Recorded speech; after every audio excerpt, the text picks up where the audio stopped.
ito ba yun? Ito ba yung bakit hindi niya marendahan ng asawa niya at yung speaker na yan? Mga kababayan, isang mapagpala at malayang araw ng pamamahayag para sa sambayan ng Pilipino at sa lahat ng nagsusubaybay sa ating pagtatanggol sa demokrasya, kapayapaan, seguridad at totoong pag-unlad ng pinakamamahal nating bansang Pilipinas. Tayong mga Pilipino ay dapat magkakaisa.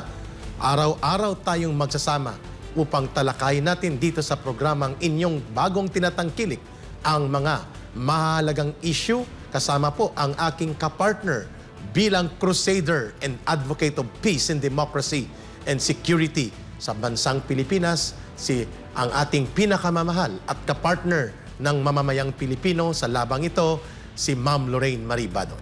Thank you, Eric, and good morning.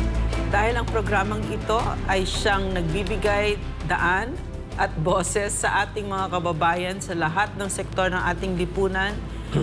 Samahan ninyo kami ni Eric, dito na naman sa 1.5 oras na pagdidiskusyonan natin ang mga issues na napakahalaga sa ating lipunan, sa ating Pilipinas nating mahal. Oo, muntik na naming sabihin ni Ma'am Lorraine sa laban kasama. Yun din yun. Ang Pilipinas nating mahal po, ang ating bagong tahanan, bagong tambayan ng totoong mga nagmamahal sa bansang ito. Nandito po yung ating mga link na palagi ninyong hinahanap. Ang keyword po, Pilipinas nating mahal.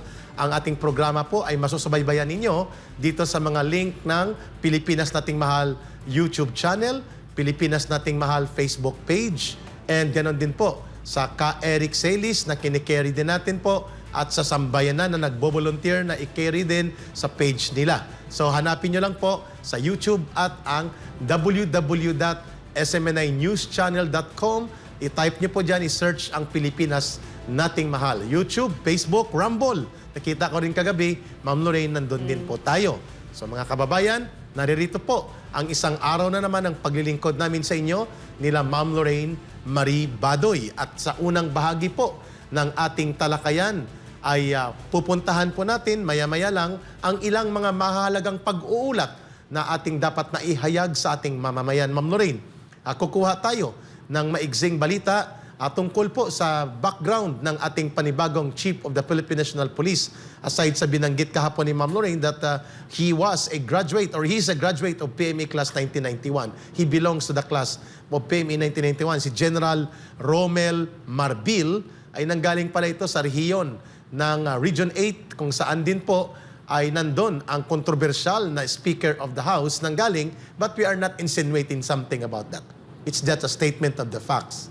Na yan po ay pakikinggan natin how the new Chief of the Philippine National Police, Ma'am Lorraine, will navigate yung pinakapunong lingkod at punong general ng main law enforcement agency ng ating security instrument of the government. At ngayon din po, ngayong araw na ito, mga kababayan, ay hindi natin pwedeng palalagpasin. Ma'am Lorraine, ikaw na rin na nagsabi sa akin kanina bago tayo mag-onboard, na napakahalaga po ang usapin tungkol sa transparency, accountability, and the fitness of all government officials, especially the highest chief executive of the government, the president, the fitness to govern from the perspective and from the level and category of mental fitness, psychological fitness, moral fitness, and of course, ang kanyang legal fitness on the basis of protecting and exercising the fundamental requirement of every government office as stipulated by the Constitution, as contract to the people, in every time na may election, yung transparency and accountability in public office. Ma'am Lorraine, bakit natin ito pinuntuhan sa unang bahagi ng ating talakayan? Eric, you're talking about the PIDEA documents that came out recently of the president, the sitting president. Exactly. Na that he is using drugs, no? Yes, ma'am, nagulat ang lahat. No? Yeah. And I saw the document, ma'am, over social media platform, mga 11 p.m. kagabi. Yeah. Kumakalat ito. Around the time, I couldn't sleep, no? Yeah. But this is something that the former president had already exposed, no? And then it was denied by the PIDEA. And Sa Davao. Sa Davao, yes. So, but for me, no, this is really horrifying. The implications are horrifying because yung fitness to lead our country by someone who is in the grip of an addiction the implications are horrifying. Is it, and so many questions entered my mind, Eric, no, mga kababayan, ito ba yung, kaya hindi niya alam kung anong implikasyon pag iginigiit niya yung gera? Ito ba yun? Ito ba yung bakit hindi niya marendahan ng asawa niya at yung speaker na yan? Ito ba yung bakit yung napakagrabe na yung mga pangyayari? I mean, you know, this is like the Rocky Horror Show every day in the Philippines. May daming lumalabas and it doesn't seem like he's present, no? So, Correct. ito ba yon? Ito ba yung kung bakit na nakikita natin? It's not just even simple incompetence anymore. Now, we're talking about fitness to lead a country. Yeah. And with something like this, no? If the sitting president is indeed a substance abuser, then we have a very, very big problem. Correct.